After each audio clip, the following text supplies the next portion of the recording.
इन्होंने बहुत ज़्यादा स्ट्रेस लिया है। डॉक्टर साहब कोई परेशानी वाली बात तो नहीं है? आप तो जानती हैं कि इनकी कंडीशन के बारे में शदीद गुस्से और स्ट्रेस की वजह से इनका बीपी शूट अप कर जाता है। एक हार्ट पेशेंट के लिए बीपी शूट अप कर जाना खतरनाक साबित हो सकता है। मैं कुछ मेडिसिन दे रहा हूँ, लेकिन आप भी कोशिश कीजिएगा कि इन्हें स्ट्रेस से दूर रखने की।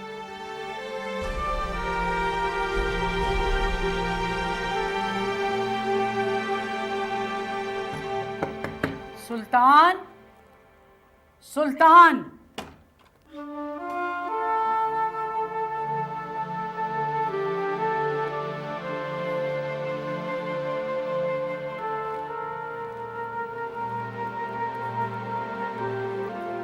सुल्तान, सुल्तान,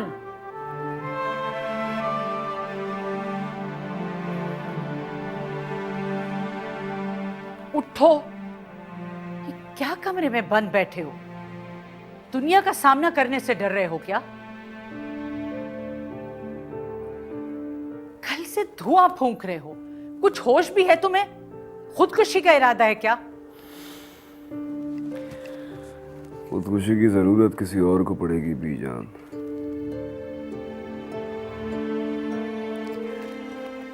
आपने मुझे इतना बुज़दिल समझ रखा है क्या? फजूल बातें मत करो, भूल जाओ उसे। दुनिया भरी पड़ी है खूबसूरत लड़कियों से, तुम्हारे लिए क्या कमी है? उठो, बाहर निकलो और दुनिया का सामना करो। मैं डरता किसी से नहीं हूं बीजान, मजबूरी है बस। मैं जानता हूँ मीडिया ताक में बैठी होगी कि कब मैं घर से बाहर निकलूंगा और कब वो सवालों की बौछार कर देंगे मुझ पे। मुझे तो मुजद्दिद की फिक्र खाई जा रही है। गुस्से से उसका बीपी शूट कर गया है। डॉक्टर के मना करने के बावजूद उसने प्रेस कॉन्फ्रेंस रख ली और वो चाहता है कि तुम भी वहां मौजूद हो। तो क्या जरूरत थी इस हालत में प्रेस कॉन्फ्रेंस करने की उन्हें, जब सारा मीडिया हमारे खिलाफ जहर उगल रहा है? सारा कसूर तुम्हारा है सुल्तान। तुम्हारी बेवकूफी ने हम सबको यहां ला खड़ा किया। तुम्हें अपने मकाम और रुतबे का जरा सा भी ख्याल होता ना, तो तुम ये सब ना करते।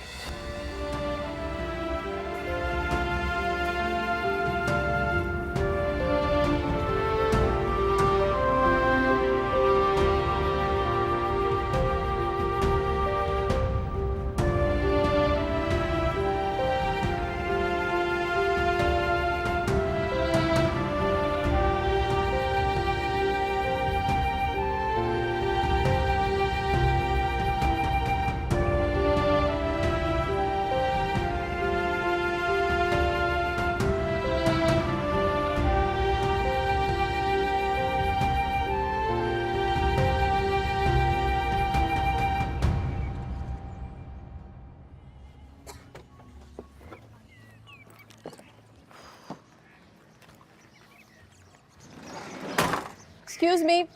हाय मिस नगीन, कैसी हैं आप? जी ठीक। मैं आपको 2 दिन से कॉल्स कर रही हूँ, आप मेरी कॉल ही अटेंड नहीं कर रही हैं। खैरियत? वो एक्चुअली मुझे अपने शो में आपको इनवाइट करना था। मुझे किसी शो में नहीं आना। मेरी बात तो सुने मिस नगीन। देखिए, आपका मेरी बात सुनना बहुत ज़रूरी है। थोड़ी देर के लिए तो रुके प्लीज़ एटलीस्ट। देखिए, आपका मेरे शो में आना बहुत ज़रूरी है। आप जैसी बोल्ड और कॉन्फिडेंट लड़की अगर सुल्तान दुरानी के खिलाफ आवाज़ उठाएगी ना, मुझे किसी के खिलाफ आवाज़ नहीं उठानी। देखिए, आप तो जानती हैं कि मेरा show women empowerment, sexual harassment के गिर्द घूमता है। लास्ट टाइम आप मेरे शो पर आई थी एसिड विक्टिम के हवाले से, आपको याद है? उसकी इतनी ज़्यादा जो है वो पब्लिसिटी हो रही है और सोशल मीडिया पे वो आज तक डिस्कस होता है। आपके कॉन्फिडेंस की लोग बहुत तारीफ़ करते हैं। और रिसेंटली जो आपके साथ इंसिडेंट हुआ, we are really shocked to see that. मतलब इतने सारे लोगों के सामने आपने सुल्तान दुर्रानी जैसे बंदे की धुलाई कर दी, इतने हाई प्रोफाइल बंदे की। ये कोई आम बात नहीं है मिस नगीन। मर्दों के इस माशरे में आप जैसी लड़कियों की बहुत ज़रूरत है। मैं तो चाहती हूँ कि आप फीमेल सेक्सुअल हरेसमेंट के बारे में जो है ना वो अपनी आवाज़ बुलंद करें, ताकि और लड़कियों को भी इससे आगाही हो ना। प्लीज़ मेरी बात तो आप समझें। देखिए, मुझे इस बारे में कोई बात नहीं करनी। देखिए मिस नगीन, मैं आपका ज़्यादा टाइम नहीं लूँगी, बस थोड़ी देर के लिए। प्लीज़ प्लीज़ मेरी बात तो सुने मिस नगीन।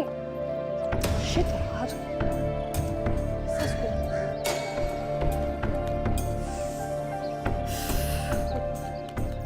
मैं तुम्हारी जगह होती ना, उनका ऑफर फ़ौरन एक्सेप्ट करती और बहुत बड़ी स्टार बन जाती। मुझे कोई शौक नहीं है स्टार बनने का। मुझसे बहुत बड़ी गलती हो गई जो फरियाल के मामले में बात करने चली गई। घर वालों से इतनी डांट पड़ी थी कि क्या बताऊं। तुम इतनी कॉन्फिडेंट लड़की हो और ये सब बातें सोच रही हो। तुम मेरे बैकग्राउंड को नहीं जानती। कराची में रहती हो ना, इसलिए हम छोटे शहर वाली लड़कियों के साथ जो मसाइल होते हैं तुम नहीं समझ सकती। और ऊपर से ये न्यूज़ चैनल्स वाले, ये तो पीछे ही पड़ गए मेरे। अच्छा।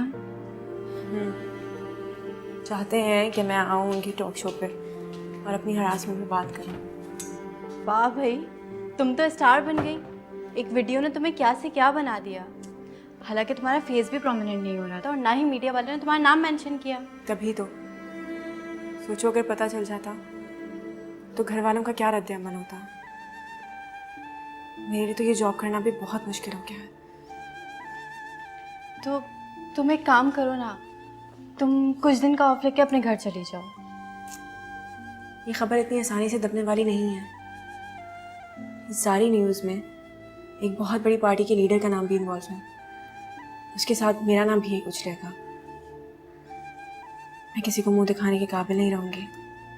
लोग तुम्हारी जुर्रत और बहादुरी को सलाम पेश कर रहे हैं और तुम होके खुश होके ही नहीं दे रही हो। मैं डरी हुई हूँ अमीना। मुझे रातों को नींद नहीं आती।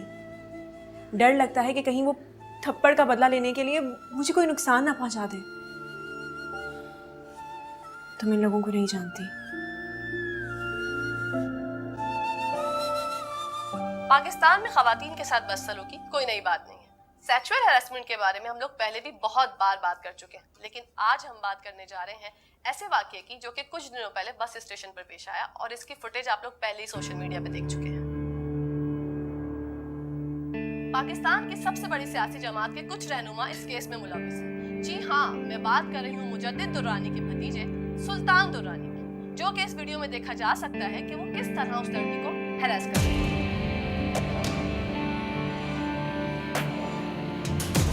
जी हाँ नाजरीन, ये है हमारे मुल्क के वो नुमाइंदे जो हमारे ही वोटों से इक्तिदार में आते हैं और इक्तिदार में आते ही कुर्सी और पावर के नशे में ऐसे धुत हो जाते हैं कि अपनी जिम्मेदारियों से मुंह चुरा लेते हैं।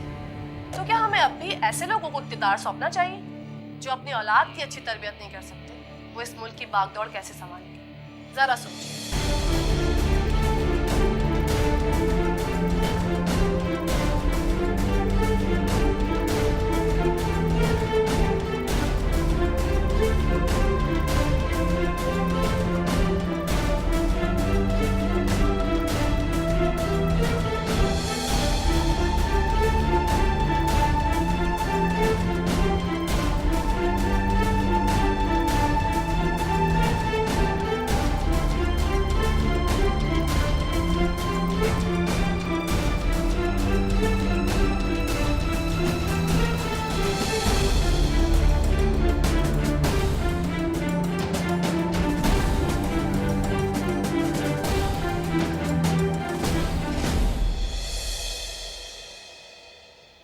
हाँ भाई, गिन लिए?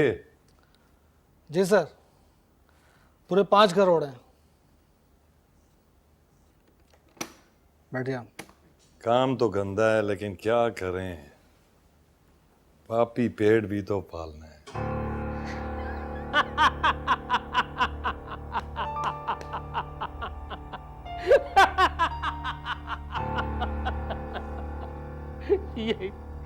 यही चाहिए।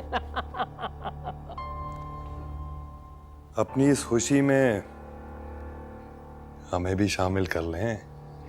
चौधरी साहब, बस अब आप इलेक्शन जीतने की तैयारी करें। अच्छा, आखिर ऐसा है क्या इस वीडियो में?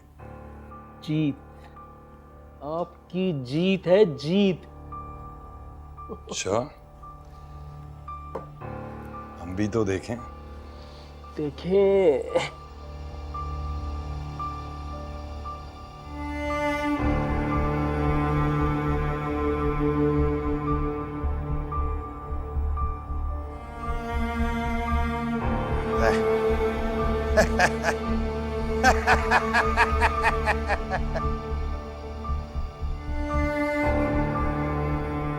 अच्छा है,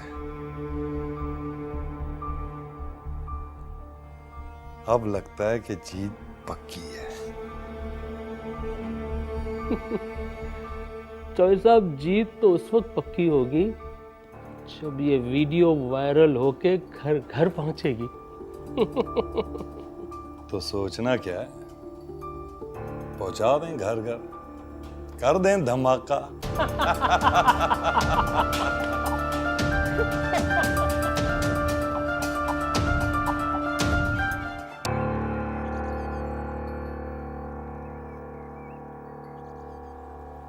तुम्हारी इस घटिया हरकत की वजह से आज पूरा मीडिया हम पर कीचड़ उछाल रहा है। आज का मेरा इतना अहम जलसा सिर्फ तुम्हारी वजह से कैंसिल करना पड़ा है मुझे।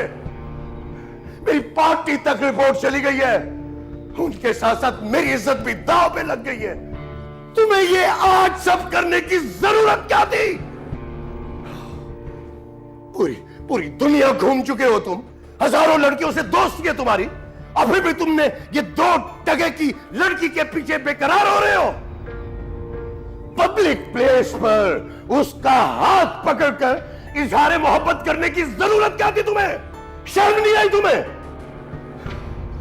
मेरे सारे किए किराए पे पानी फेर दिया है। किस किस को जवाब दूंगा मैं? किस किस को?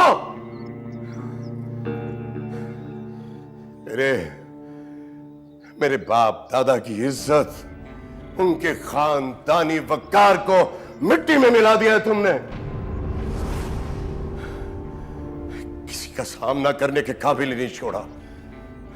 तुम्हें पता है घर के मुलाजमीन किस तरह हंस रहे हैं हम पर? हवेली के बाहर मीडिया का हजूम लगा हुआ है।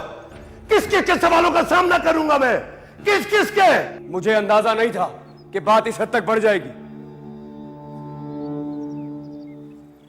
मैं नहीं जानता कि वो वीडियो किसने बनाई है और क्यों बनाई है। हो सकता है इस साजिश में वो लड़की भी इन्वॉल्व हो, हमारे मुखालफिन के साथ मिलकर हमें बदनाम करने के लिए वीडियो बनाई हो। वो ऐसा नहीं कर सकती है, वो तो मुझे ठीक से जानती तक नहीं है। तुमने शायद वो वीडियो गौर से नहीं देखी है। सारा का सारा फोकस तुम पे था। उस लड़की की आवाज तक नहीं आ रही, उसका चेहरा तक नहीं दिखाया गया। सिर्फ इतना दिखाया कि तुम्हारे हाथों से हाथ छुड़वा कर उसने तुम्हें थप्पड़ मारा है, और फिर वहां पर मौजूद लोग तुम्हें बुरा भला कहने लगे। बिल्कुल ठीक कह रही हो तुम। ये वीडियो मुझे बदनाम करने के लिए बनाई गई है, ताकि मेरे सियासी करियर को धचका लग सके। और जरूर वो लड़की इसमें इन्वॉल्व है। नहीं छोड़ूंगा उसे, मैं जान से मार दूंगा। बस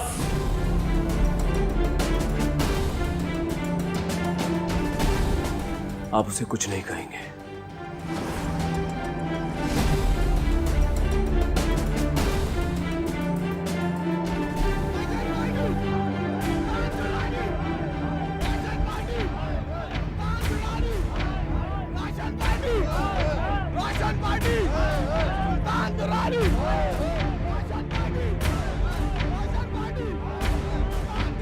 क्या हो रहा है बाहर? सब लोग आपके खिलाफ नारे लगा रहे हैं।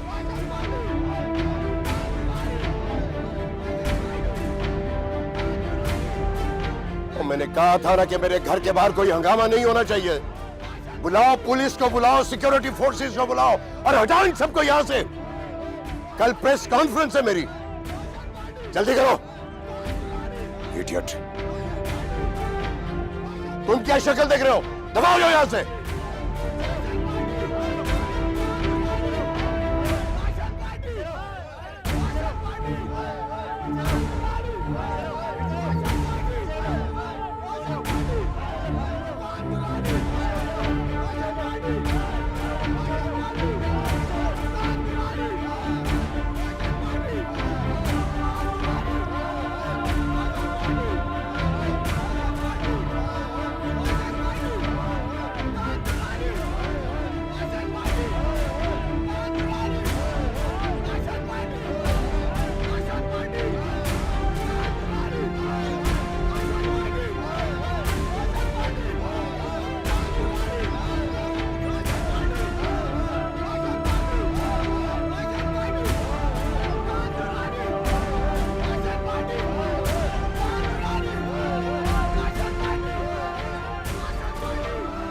तुम्हें मुझसे नजरें चुराने की जरूरत तो नहीं है सुल्तान, मैं तो तुम्हारे साथ हूँ। समझ सकती हूँ तुम पे इस वक्त क्या गुजर रही है। लोग जो भी कहें, मुझे पता है तुमने ऐसा कुछ नहीं किया। ये सारी दुनिया तुम्हारे खिलाफ खड़ी हो जाए ना, मैं फिर भी तुम्हारे साथ रहूंगी, because I trust you। और वैसे भी ये मीडिया जितनी बात बढ़ा चढ़ा के बता रहा है, मुझे लगता है इसमें किसी की बहुत बड़ी साजिश है। लेकिन तुम फिक्र ना करो, मेरी एक फ्रेंड इंग्लैंड में IT स्पेशलिस्ट है, मैं उससे कह के ये वीडियो इंटरनेट से हटवा दूंगी। जो होना था वो हो गया है। इस वीडियो को डिलीट कर देने से भी हमारे खानदान की इज्जत और नेकनामी वापस तो नहीं आ जाएगी ना।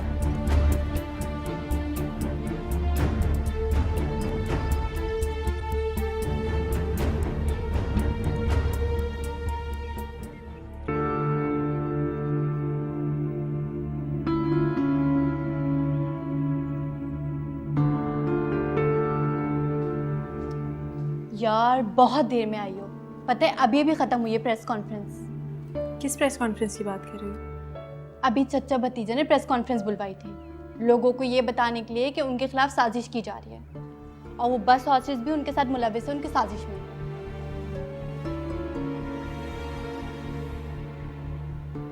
ऐसा कहा उन्होंने? क्या सीन था वो, लोग उन पे अंडे टमाटर फेंक रहे थे और एक बंदे ने तो उन पे स्याही भी फेंक दी, वो भी लाइव। अच्छा, और क्या कह रहे थे? तुम्हारा नाम तो नहीं लिया, बस ये कहा कि तुम्हारे साथ मिलके उन्हें और उनकी पार्टी को बदनाम करने की साजिश की जा रही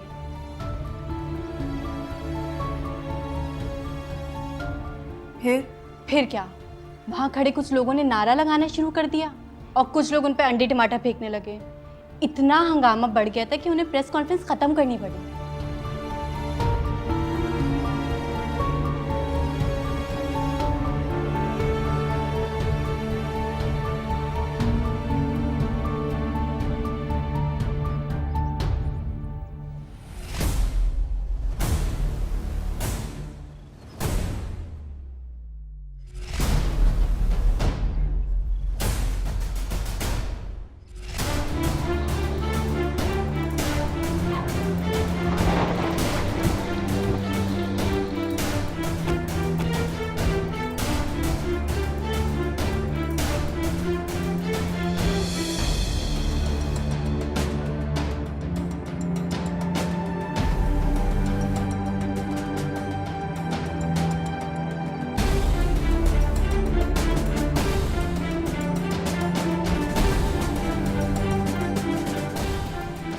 आइए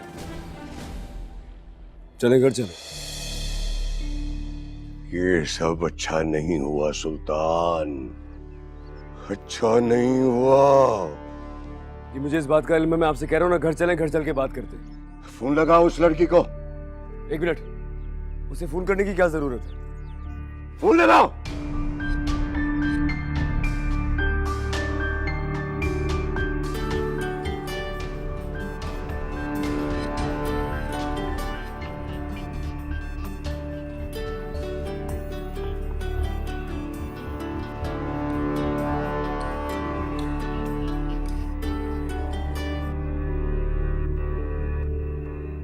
हेलो,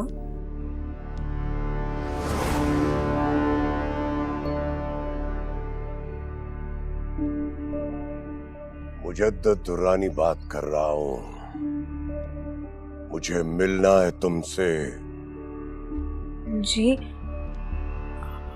लेकिन आप मुझसे क्यों मिलना चाहते हैं? ये जानने के लिए कि मेरी इज्जत उछालने के कितने पैसे लिए तुमने, और वो कौन लोग हैं जिनके कहने पे तुमने ये जुर्रत की है। देखिए, मैं ऐसा क्यों करूंगी? मैं तो आपको जानती तक नहीं। तुम सोच भी नहीं सकती हो तुम्हारी वजह से जो मेरी जिल्लत हुई है, उससे मेरी पार्टी की कितनी बदनामी हो रही है। देखिए, बदनामी सिर्फ आपकी नहीं हुई, मेरी भी हुई है। बदनामी का खौफ उन्हें होता है जिनकी माशरे में कोई इज्जत हो, कोई मकाम हो, कोई नाम हो। तुम जैसी 2 टके की लड़की को अपनी इज्जत और नाम की भला क्या परवाह होगी? मैं आपसे इतनी इज्जत से बात कर रही हूँ और आप हैं कि अपनी लिमिट्स क्रॉस कर रहे हैं। ये अब तुम मुझे बताओगी कि मेरी लिमिट्स क्या है? मेरी बात गौर से सुनो। मैं तुम्हें एक ब्लैंक चेक दूंगा, उसके बदले में तुम एक प्रेस कॉन्फ्रेंस बुलाओगी जिसमें न तुम ये इतराफ करोगी बल्कि हमसे माजरत भी करोगी। जब मैंने कोई गलती की ही नहीं तो फिर एतराफ किस बात का? अगर आपको मेरे बारे में कोई भी शक है तो आप इन्वेस्टिगेशन करवा सकते हैं। और दूसरी बात, मुझे ब्लैकमेल मत कीजिएगा। मैं जानती हूँ आपके पास बहुत पैसे होंगे और आप जो चाहे वो कर सकते होंगे, लेकिन मैं डरने वाली नहीं। मैं हक पर हूँ और मैं जानती हूँ कि मेरा अल्लाह मेरे साथ है। खुदा हाफिज। बहुत ही बददिमाग लड़की है ये। इतनी आसानी से राज नहीं उगलेगी, इसे बहुत भारी कीमत चुकानी पड़ेगी। मुजद्दद रानी की इज्जत उछाली है इसने पूरी दुनिया में।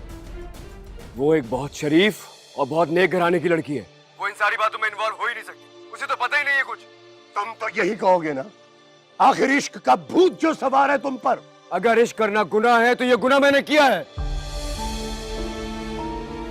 मैं नहीं जानता उसने मेरी मोहब्बत का जवाब थप्पड़ से क्यों दिया। काश तुमने इतनी गिरी हुई हरकत न की होती तो आज मुझे ये 2 टके के लोगों के सामने जलील तो नहीं होना पड़ता ना। मैं अपनी जिंदगी का सबसे बड़ा जलसा करने जा रहा था, तुम्हारी इस हरकत की वजह से मुझे कैंसिल करना पड़ा है। 5 साल मैंने पापड़ बेले हैं। ये इलेक्शन मेरे लिए कितना जरूरी था तुम्हें अंदाजा ही नहीं है। तुम्हारी इस छोटी सी हरकत की वजह से मेरे सारे किए किराए पे पानी फिर गया है।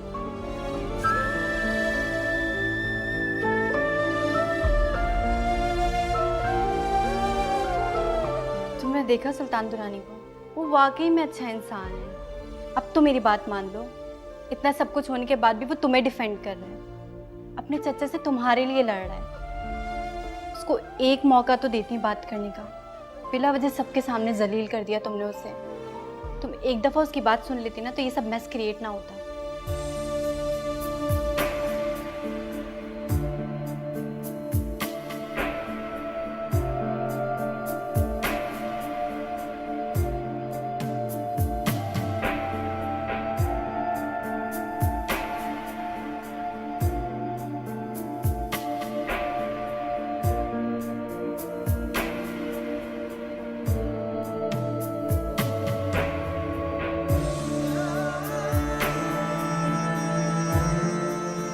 क्या कर रहे हैं आप यहाँ पे? आपका इंतजार। दिमाग खराब है आपका? आपने ही किया है, इसका इलाज भी आपके ही पास है।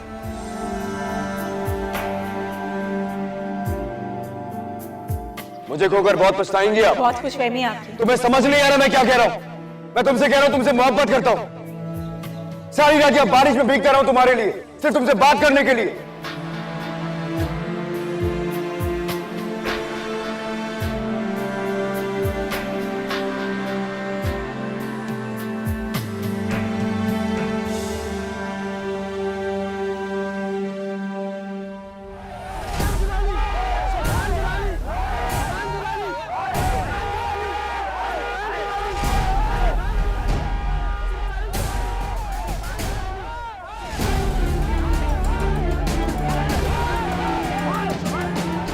गाड़ी चला दो इनमें से।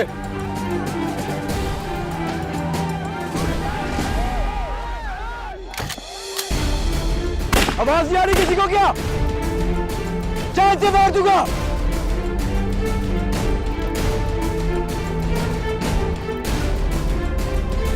हटाओ।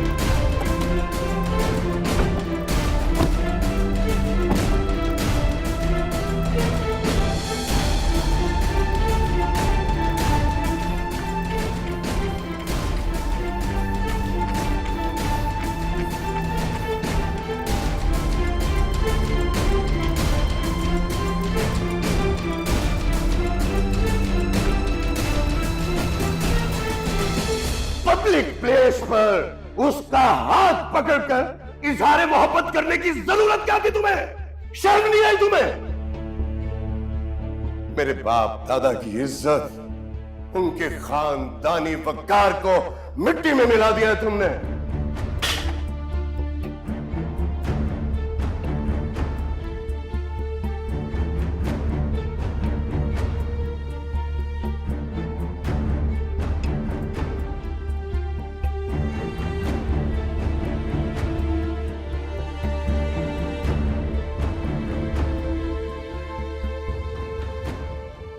तीन माह हो गए तुम्हें इस कंपनी को ज्वाइन किए हुए, लेकिन आज तक तुमने अपने काम को संजीदगी से नहीं लिया। तुम्हारा ध्यान काम पर कम और दूसरी एक्टिविटीज पर ज्यादा है। सुना है कुछ एनजीओज वाले हैरेसमेंट के नाम पर दबाव डालकर तुमसे कुछ बुलवाना चाह रहे हैं। सर, मैं उन्हें पहले से ही इनकार कर चुकी हूँ। मैं किसी के दबाव में आके किसी के खिलाफ बात नहीं करूंगी। देखो नगीन, इस वाक़े को 10 दिन हो गए हैं, आज भी मीडिया पर यह बात गर्म है। सुल्तान दुर्रानी के खानदान वालों की इज्जत को उछाला जा रहा है। तुम्हें अंदाजा नहीं, तुम्हारी ये गलती की वजह से सुल्तान दुर्रानी के खानदान वालों को कितनी जिल्लत, बदनामी और रुसवाई का सामना करना पड़ा है। जी सर, मैं समझ सकती हूँ। जो कुछ हुआ तुम्हें उस पर शर्मिंदा होना चाहिए। इतना गुरूर तुम पर जचता नहीं है। खैर, मैं तुम्हें तुम्हारी गलती सुधारने के लिए एक मौका देता हूं। तुम जाओ और जाकर सुल्तान दुर्रानी से माफी मांगो।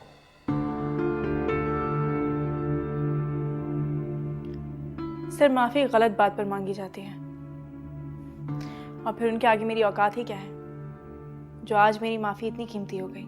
नगीन, तुम्हें मीडिया पर जाकर अपनी गलती का इतराफ करना होगा या फिर सुल्तान दुर्रानी के खानदान वालों के सामने जाकर माजरत करनी होगी। सर, मैं मीडिया पर नहीं जाऊंगी और ना ही मीडिया पर जाकर माफी मांगूंगी। अभी तक तो मेरा नाम नहीं उछाला जा रहा, लेकिन इसके बाद मेरा नाम उछाला जाएगा। इस एक खबर को एक चटपटी खबर बनाकर पेश किया जाएगा। सर, मैं बदनाम हो जाऊंगी, मेरा घर से बाहर निकलना मुश्किल हो जाएगा। अगर आप मुझे नौकरी से निकालना चाहते हैं तो निकाल दीजिए। जहाँ तक बात आपकी दूसरी शर्त की है तो ठीक है, मुझे मंजूर है। मैं सुल्तान से जाके माफ़ी मांग लूँगी।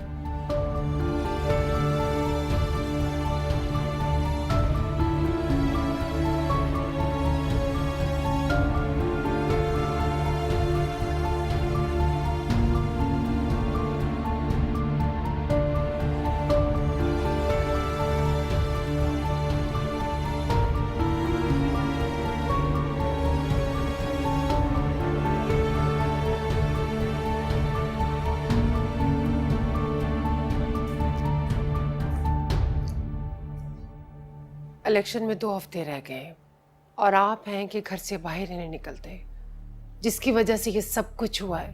वो पूरे शहर में घूमता फिर रहा है। बीजान बता रही थी कि आज वो ऑफिस भी गया था। लापरवाह और खुदगर्ज इंसान को क्या फर्क पड़ सकता है? फर्क तो मेरी जात को पड़ा है। मेरा सियासी करियर बर्बाद करके रख दिया उसकी एक गलती ने। जिस शख्स के एक इशारे पर इस शहर का पूरा निजाम चलता हो, उस पर कोई गालक थोप कर चला गया।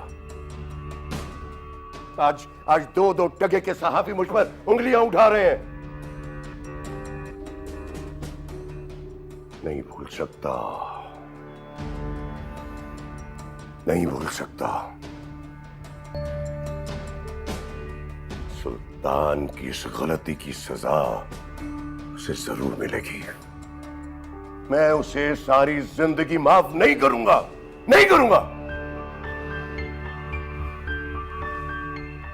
मैं जानती हूँ आप परेशान हैं, लेकिन नरमीन के बारे में सोचिए। वो सुल्तान से बहुत मोहब्बत करती है। आपके एक गलत फैसले की वजह से उसकी जिंदगी तबाह हो सकती है। वो मर तो सकती है, लेकिन किसी और से शादी नहीं कर सकती है। तो क्या करूं मैं? सुल्तान के पांव पकड़ लूं जाके कि मेरी बेटी को अपना लो।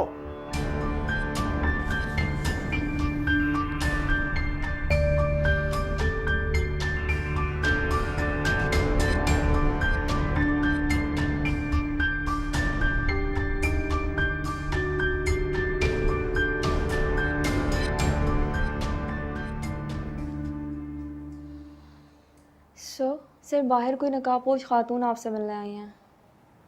मुझसे मिलने आई क्यों? सर पता नहीं, वो अपना नाम भी नहीं बता रही। मैंने उनसे कहा है कि आप नहीं मिल सकते, लेकिन वो बहुत इसरार कर रही हैं। भेज दो उन्हें अंदर। Okay sir.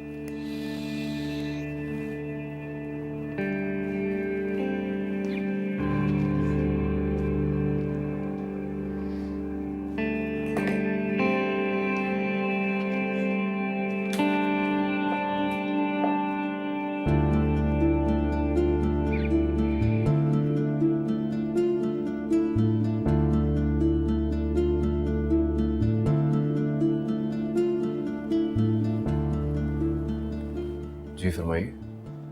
मुझे आपसे कुछ बात करनी थी, ज़्यादा वक्त नहीं लूँगी आपका।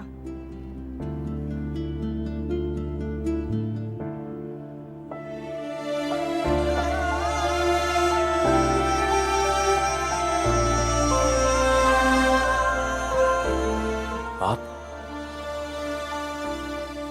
जी, बहुत दिनों से सोच रही थी कि आपसे आके बात करूं, लेकिन हिम्मत नहीं हो रही थी। आप नकाब पहनकर क्यों आई? मैं ये नहीं चाहती थी कि आपका कोई फैमिली मेम्बर या फिर मीडिया वाले मुझे यहाँ आते हुए देखें और फिर से कोई नया स्कैंडल बन जाए। पहले ही आपकी काफ़ी बदनामी हो चुकी है। चलें, कम से कम आपने कबूल तो किया।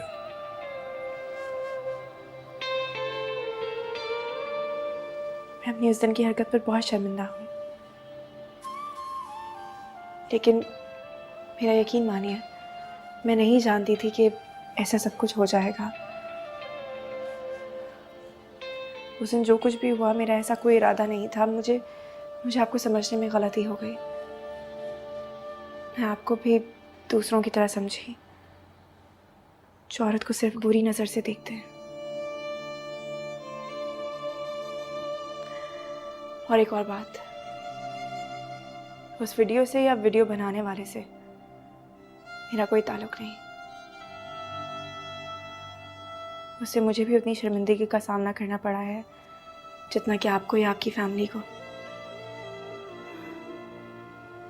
बस मेरी खुशकिस्मती ये थी कि उसमें मेरा चेहरा वाज़ेह नहीं हुआ। यकीन मानिए, मैं नहीं चाहती कि मेरी ज़ात से किसी को भी तकलीफ पहुंचे। जो कुछ भी हुआ, मुझे इसका बिल्कुल अंदाज़ा नहीं था। I am sorry.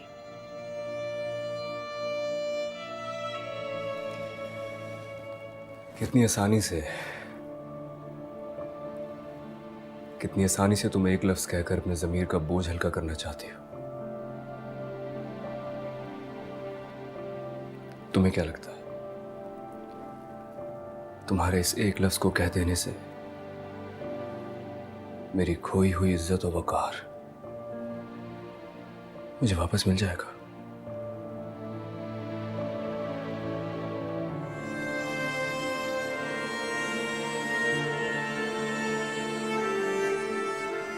मैं वाकई शर्मिंदा हूँ जो कुछ हुआ उससे। मैं नहीं चाहती कि मेरी ज़ात से किसी को भी तकलीफ पहुंचे। आज आपसे सिर्फ यही रिक्वेस्ट करने आई हूँ कि मीडिया में या किसी भी रिपोर्ट में मेरा नाम मत लीजिएगा। मुझे प्लीज़ इस सारे मामले से दूर रखिए। मैं एक इज्जतदार घर से ताल्लुक़ रखती हूँ। मैं आपके आगे हाथ जोड़ती हूँ, मुझे माफ़ कर दीजिए प्लीज़।